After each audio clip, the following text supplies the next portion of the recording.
You're listening to the Bible as literature.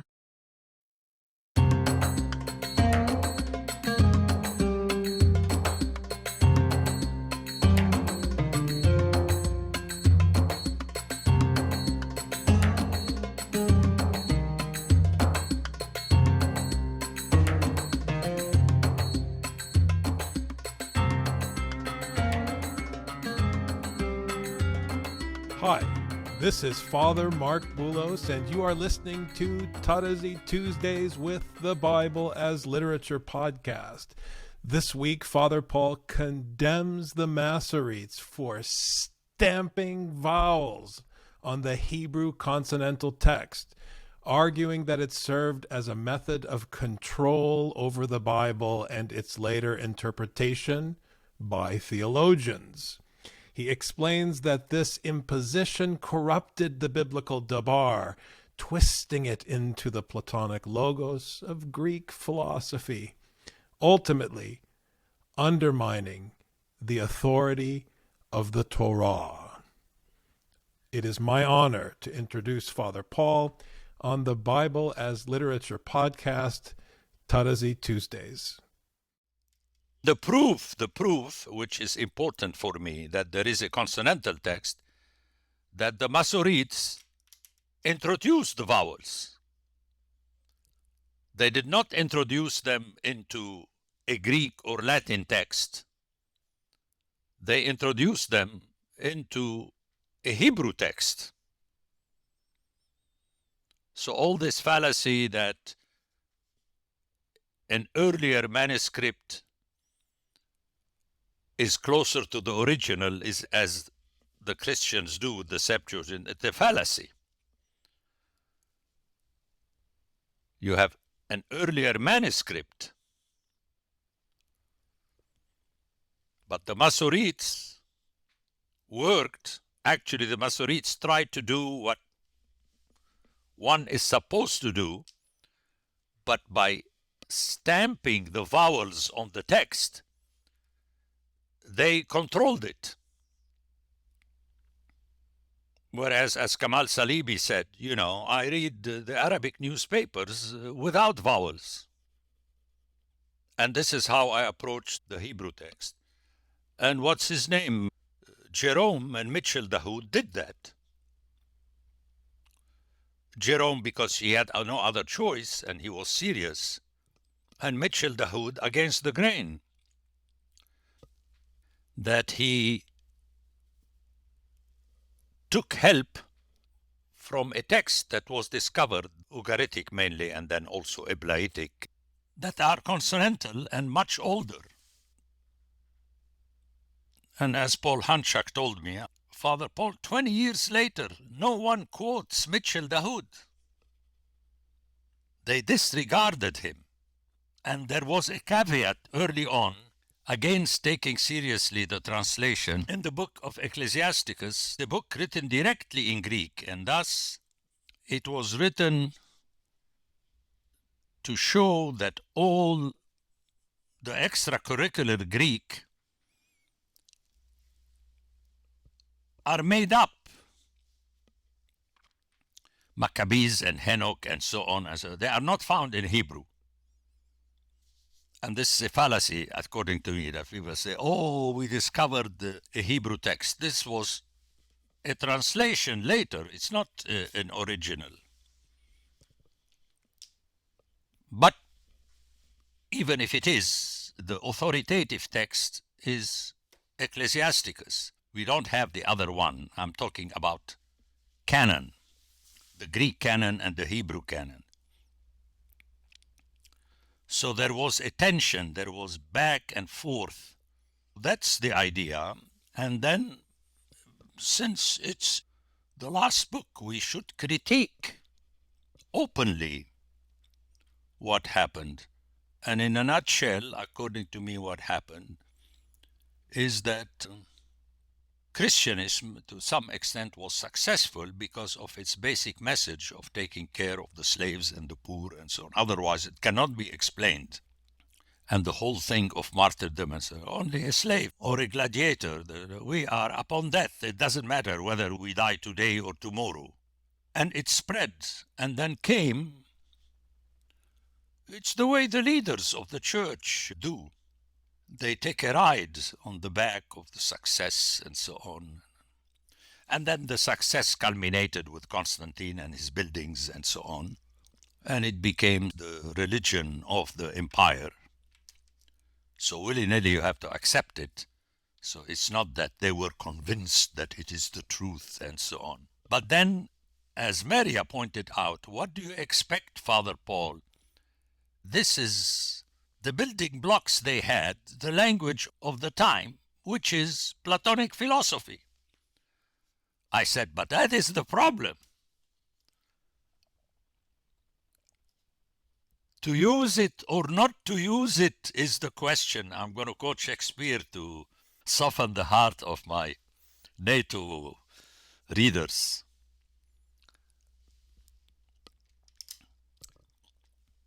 The title is very interesting. That it's built on Ecclesiastes, that everything is stupidity.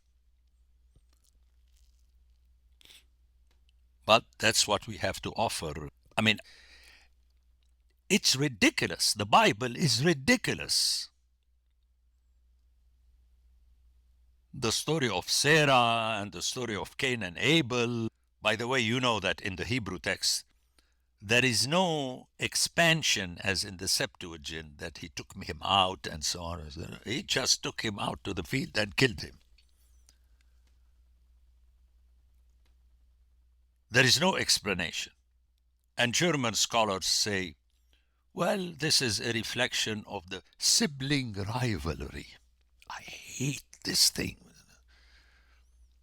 Well, if it is sibling rivalry, why did he have to say that he was a shepherd? Sibling rivalry, you don't need names. But you have specific names. Adam, Eve, Cain, Abel, Seth. Anyway, I need to dismantle. And then I'll give examples.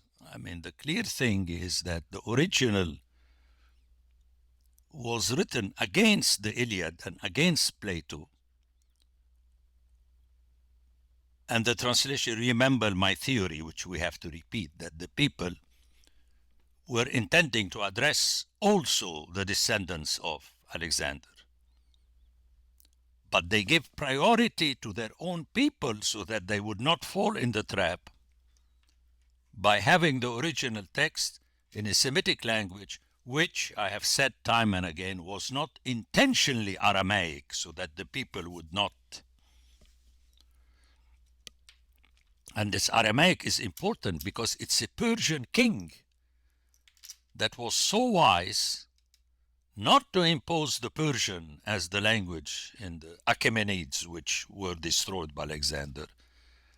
So he did preemptively dynamite Alexander, because Persian is an Indo-Aryan language and Greek is in the Indo-Aryan language.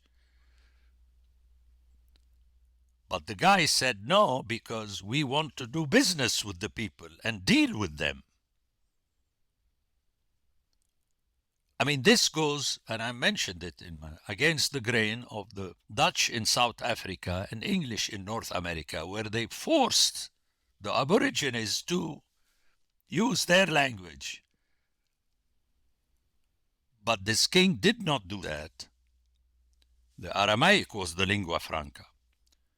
And the authors realized that if we write in Aramaic, which they showed, according to me, in the book of Daniel, that they can write in it, that's the intention of these 3.5 chapters in Daniel. Again, according to me, I mean, everything is according to me, but it makes sense. And they devised this, perhaps a la Ugaritic, as what's his name, Mitchell Dahoud says, and so on. But we don't need all this extra. So they gave precedence to asking their companions not to fall in the trap. But they produced the Greek, according to me. It was produced very early, I mean, obviously. It's reflected in the story of Ecclesiasticus. but very early, so one should not blame only the Christians, the Jews as Jews, because in the Bible there is no reference to, there is no Iudei, the way we understand Jews. You are either a Judahite or an Israelite, relating to the two kingdoms, biblical kingdoms. The Jews appear before the New Testament in the extracurricular, what the Protestants refer to as pseudepigrapha and apocrypha. So it's usually the power, which is Herod and the Sadducees, the precursors of Constantine the Great and his bunch of Greek bishops and so on. Look how in our theology we always say, Gregory and Basil studied philosophy in Athens, and we speak positively about it. So somehow we have to dismantle all that. To go back to my example, how they reversed. Like the authors said, dabar, they translated into logos to preempt the influence of Plato. But theologians are cunning. They are the children of Cain. They turn it around and they read it their way. I mean, take the Greeks, orthodoxy. If you keep saying dabar instead of logos, you cannot speak about the eternal logos, because it's linked to the Platonic understanding of logos.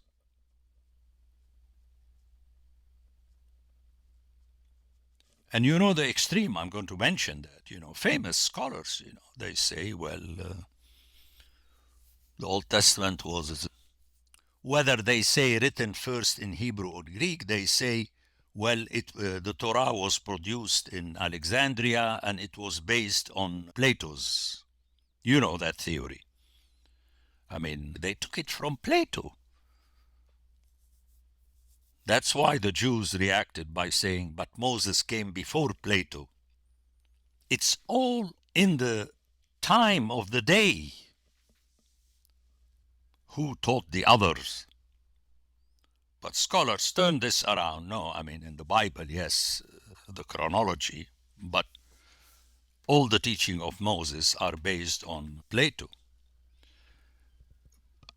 But this is to be expected in how they turn. This is one of the deadliest things, according to me, that Greek philosophy prepared the Gentiles to Christ the way the Torah prepared the Jews for Christ. Which means you're eliminating the value of the Torah. But the canon, and here again, very important for us to cover the canon. And by canon, the Hebrew canon. The first part is the Torah. And this business that the important covenant is Abrahamic. No. Before Abraham, you have no Noachic covenant. Abrahamic covenant prepares for the Mosaic covenant. And Paul captured this in Romans 2. If a Jew is the one who follows the law, not who is circumcised. And he calls it internal, external, the real Jew, and so on. That's why he referred to himself as Israelite. Anyone, the universities, West, East, North, and South, if you say the Hebrew Bible, their reference is the Masoretic text.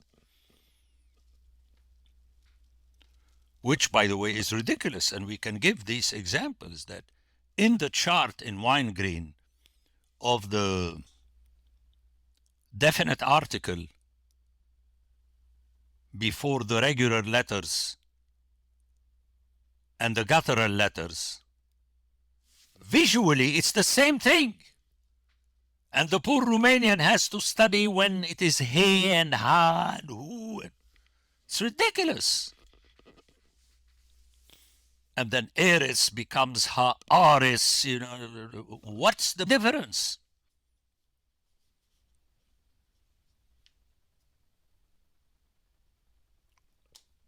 It doesn't make sense, all these extra things, except to control. They wanted to control.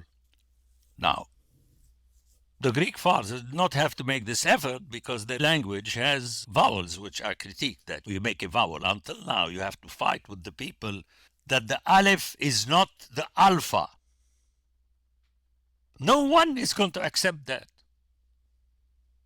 For a very simple reason, that the Alpha is a vowel, the Aleph is a consonant. My cousin Joseph, when he taught the Army Academy in California, Arabic, he used to refer to it as Hamza. He would say, Hamza, Aleph, Hamza, Ba, Ta, and so on. And it's very important because how in Arabic the Hamza can be over a waw and over a yod. The transformation of a consonant into a vowel was the beginning of the end. With the other vowels, you don't have that. The epsilon, ypsilon, and so on. But with the alpha, it's a dismantling of the Semitic system. You've just heard the Bible as literature. Thanks for listening. The Bible as Literature is a production of the Ephesus School Network.